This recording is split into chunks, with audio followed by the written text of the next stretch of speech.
ఓం విఘ్నేశ్వరాయ నమః. సంపూర్ణ రామాయణము యుద్ధకాండ. అప్పుడు రాముడు సుగ్రీవుడిని విభీషణుడిని పిలిచి, మనం అవతల ఒడ్డున ఉండగా సుకుడన్నవాడు రాయబారం చేయడానికి వచ్చాడు కదా, వాడెక్కడున్నాడు అని అడిగాడు. అప్పుడు ఆ సుకుడిని తీసుకొచ్చి రాముడి ముందు ప్రవేశపెట్టారు. అప్పుడు రాముడు, నువ్వు ఎందుకొచ్చావు అని అడిగాడు.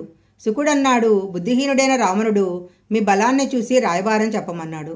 అందులో నా తప్పు లేదు. నీ వంటి ప్రాజ్ఞుడు రాయబారిని చంపడు అన్నాడు. అప్పుడు రాముడు ఒక చిరునవ్వు నవ్వి, నువ్వు అన్నీ చూశావా అని అడిగాడు. అప్పుడు ఆ సుకుడు ఇంకా చూడలేదు అన్నాడు. విభీషణ, వీడిని తీసుకెళ్లి దగ్గరుండి మన సైన్యమంతా ఒకసారి చూపించాక వీడిని వదిలేయండి, వెళ్ళిపోతాడు అన్నాడు. ఆ సుకుడు వానర సైన్యం అంతా చూశాక రావణుడి దగ్గరికి వెళ్ళాడు. అప్పుడు రావణుడు రెక్కలు విరిగిపోయాయా అని సుకుడిని చూసి వికిలించాడు. సుకుడన్నాడు, నీలాంటి దుర్మార్గుడు కాదు రాముడు. ఆయన నన్ను ప్రాణాలతో విడిచిపెడితే వాళ్ళ సైన్యాన్ని చూసి వచ్చాను. ఆ సైన్యము సామాన్యమైన సైన్యం కాదు. అందులో అరవీర భయంకరులైన వానరులు ఉన్నారు. వాళ్ళు సముద్రాన్ని దాటి వచ్చేశారు. వాళ్ళందరూ నిన్ను మట్టుపెట్టక ముందే నా మాట విని సీతమ్మను విడిచిపెట్టవయ్యా. వానరులందరినీ గరుడవ్యూహంగా నిలుచోబెట్టారు.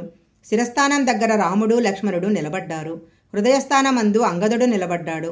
కుడివైపున ఋషభుడు, ఎడమవైపున గంధమాదనుడు, వెనుక భాగమందు సుగ్రీవుడు నిలబడ్డారు. అలా కొన్ని కోట్ల వానరాలను నిలబెట్టారు అన్నాడు. తరువాత రావణుడు సుఖసారణులు అనే మరో 2 గూఢచారులను పిలిచి వానర సైన్యాన్ని చూసి ఎంత సైన్యం ఉందో లెక్కగట్టి రమ్మన్నాడు. ఆ 2 గూఢచారులు ప్రచన్న రూపాలలో ఆకాశంలో ఉండి వానర సైన్యం ఎంత ఉందో అని చూస్తుండగా విభీషణుడు వాళ్లను పసిగట్టి రావుడి దగ్గరకు తీసుకెళ్లి, వీళ్ళు దుర్మార్గులు, అందుకని వీళ్లను బంధించి తీసుకొచ్చాను అన్నాడు. అంతకుముందు సుకుడితో ఎలా మాట్లాడాడో అలాగే ఈ 2 గూఢచారులతో రాముడు మాట్లాడి విభీషణుడితో వాళ్లను పంపించి సైన్యాన్ని చూడమన్నాడు. ఆ సుఖసారణులు వానర సైన్యాన్ని చూసి రావణుడికి ఆ సైన్యం గురించి వివరించారు. అప్పుడు రావణుడు, వాళ్ళందరూ 100 యోజనాల సముద్రాన్ని దాటి వచ్చేశారు అంటున్నారు కదా, వాళ్లను ఒకసారి నాకు చూపించండి అన్నాడు. అప్పుడు రావణుడు సుఖసారణులతో కలిసి ఒక ప్రాసాదం ఎక్కి వాళ్లలో ఎవరెవరో నాకు చెప్పు అన్నాడు. అప్పుడు సారణుడు ఇలా అన్నాడు, రావణ, అక్కడ చూడు, అక్కడున్నాడే ఆయన ధూమ్రుడు. ఆ ధూమ్రుడి తమ్ముడే జాంబవంతుడు. ఆయన అపారమైన పరాక్రమము ఉన్నవాడు.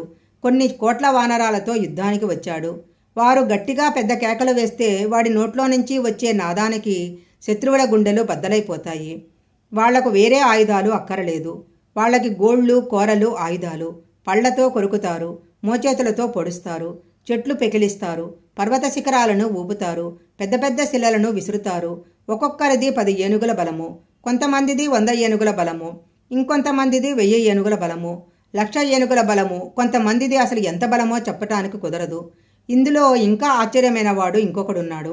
ఆయన అడుగు తీసి అడుగు వేస్తే యోజనం దూరం పడుతుంది. అడుగు ఆయనంత విశాలమైన శరీరం ఉన్నవాడు ఈ భూమిలో లేడు.